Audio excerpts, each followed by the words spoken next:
अस्सलामु अलैकुम वरहमतुल्लाहि वबरकातुह।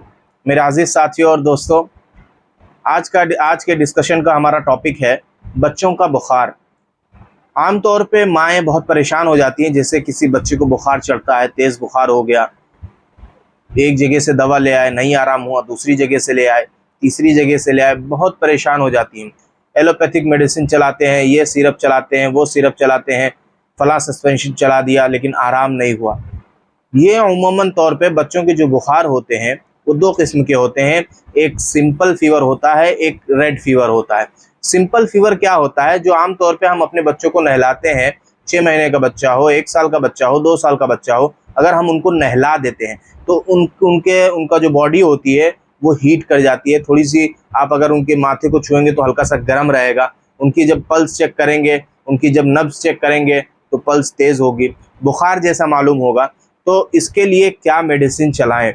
बहुत सारी मेडिसिन हम कोशिश करते हैं चलाने की, जैसे एलोपैथिक मेडिसिन, पैरासीटामोल सस्पेंशन रखते हैं या कुछ भी रखते हैं। इसके साइड इफ़ेक्ट्स बहुत हैं। बच्चा बहुत जल्दी ज़िद्दी हो जाते हैं बच्चे ये मेडिसिन इस्तेमाल करने के बाद। यहाँ तक कि मेरा खुद का बच्चा है, 2 साल का भी बच्चा है वो, मैंने अभी तक 2 साल का हो गया, मैंने अभी तक कोई एलोपैथिक मेडिसिन उसको नहीं चलाई है। कोई भी बुखार होता है या नज़ला होता है, उसकी मैंने होम्योपैथिक मेडिसिन अपने घर में ला के रखी हुई है, सिर्फ वही मेडिसिन मैं चलाता हूँ और अभी तक बच्चा जो है सेहतमंद है माशाअल्लाह। मैं ये कोशिश कर रहा हूँ आपको बताने की, जैसा कि मेरा एक्सपीरियंस है, कि बच्चों को एलोपैथिक मेडिसिन से दूर ही रखें तो ज़्यादा बेहतर है, क्योंकि इससे उनका बुखार के साथ साथ, अगर मान लीजिए बुखार होता है तो बुखार की मेडिसिन जब हम इनको इस्तेमाल कराते हैं तो वो मेडिसिन गर्म होने के नाते उनका पेट भी ख़राब हो जाता है। तो आइए हम आपको बताते हैं जो सिंपल, जो अक्सर माएँ परेशान हो जाती हैं कि नहलाने के बाद मेरे बच्चे को बुखार चढ़ाता है, तो इसमें क्या दवाएं दी जाए। इसमें होम्योपैथी की 2 मशहूर दवाएं हैं, अगर वो हम अपने घर में रखेंगे तो हमारे बच्चे को कभी भी सिंपल फीवर हो तो वो अगर हम देंगे तो बच्चे को बहुत जल्दी आराम हो जाता है। कौन सी दवाएं हैं वो? एकोनाइट 30 पावर में 5 बूंद 1 चम्मच पानी में डाल के बच्चे को पिलाएं, इंशाअल्लाह बुखार ख़त्म हो जाएगा। और नहलाने के बाद खुसूसन रस्टाक्स 30 5 बूंद 1 चम्मच पानी में पिलाएं तो नहलाने के बाद भी बुखार नहीं चढ़ेगा। जो एकोनाइट जो मैंने दवा बताई है, इसको हम अपने बच्चों को सर्दी भी हो जाए तो उसमें भी इस्तेमाल करा सकते हैं। ये खांसी में भी जो है अच्छा रिजल्ट है इसका। जो नाक बहने वाली नाक होती है, अक्सर बच्चों की नाक बहती है, माएँ परेशान हो जाती हैं नाक पोंछ पोंछ के उनकी नैपकिन से, तो उसमें एकोनाइट का बहुत अच्छा रिस्पॉन्स है। अगर हम एकोनाइट और रक्सटॉक्स अपने घर में अपने बच्चों के लिए रखते हैं तो बहुत ही ज़्यादा ये कीमती दवाएं हैं। इसके बाद वाला जो बुखार हम डिस्कस करने जा रहे हैं वो रेड फीवर है।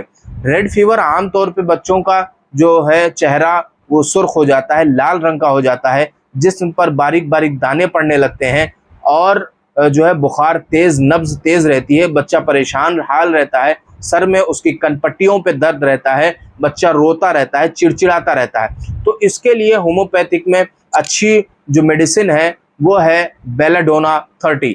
बेलाडोना 30 इसको हम जो है 1 चम्मच पानी में 5 कतरे बच्चे को पिलाएं तो अगर उसको रेड फीवर होगा या बदन पे रैशेस होंगे, उसके छोटे छोटे दाने होंगे, तो ये इससे ख़त्म हो जाते हैं।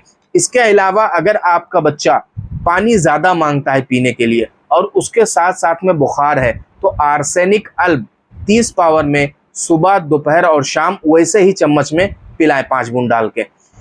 ये बच्चों के बुखार की एक तफसील है जो आम तौर पे समझ नहीं पाते हैं। तो जैसे बच्चों के सिम्टम हो, जैसे बच्चों के अंदर नज़र आए कि हाँ ये चीज़ मेरे बच्चे के अंदर है, तो उसी हिसाब से अगर हम दवा देंगे तो बच्चा उसका परमानेंटली क्योर हो जाएगा, वो कम्प्लीटली ठीक हो जाएगा। लेकिन हम अगर सिर्फ पैरासीटामोल सस्पेंशन ही बच्चे को पिलाते रहेंगे तो अमूमन तौर पे 4 घंटे 5 घंटे बुखार नहीं रहेगा, उसके बाद फिर बुखार चढ़ाता है। तो इसके लिए मैंने ये कोशिश की आपको बताने की कि होम्योपैथिक में जो बच्चों की दवाएं आती हैं ये घर में रखना बहुत ज़रूरी है। इसके लिए मैं एक स्पेशल वीडियो बनाऊंगा जो घर में रखने वाली बच्चों के लिए जो दवाएं होती हैं, इंशाल्लाह मैं जल्दी रिलीज़ करूंगा, उसको जल्दी बताऊंगा आपको।